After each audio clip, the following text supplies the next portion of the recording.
জয় মা দুর্গা।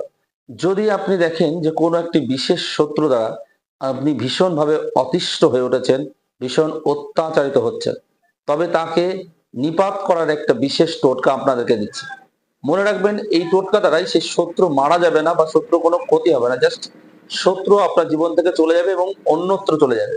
আপনাকে কোনো ডিস্টার্ব করবে না। এটা করতে গেলে কি করতে হবে? না তো এক টাকায় যজ্ঞডুম্বর গাছ হয়, সেই যজ্ঞডুম্বর গাছ থেকে একটা এরকম সাইজের একটা কাঠ কেটে নিয়ে আসবেন। আপনার আঙুলের ৮ আঙুল মাপ। সেই কাঠটাকে উপরে একটা লাল কালি দিয়ে আপনি লিখবেন সেই ব্যক্তির নাম। লেখার পরে কাঠটাকে এইভাবে ধরবেন, ধরে বলবেন ওম হ্লিম বগলামুখী স্বাহা, ওম হ্লিম বগলামুখী স্বাহা, ওম হ্লিম বগলামুখী স্বাহা। এই মন্ত্র ১০৮ বার জপ করে সেটিকে আপনি তার বাড়িতে, তার বাড়ির জমিতে পুঁতে দিয়ে আসুন।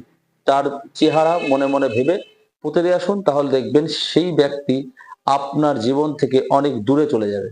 মারা যাবে না, কিন্তু আপনার কোনো ক্ষতি করবে না। জয় শম্ভু, জয় মা দুর্গা।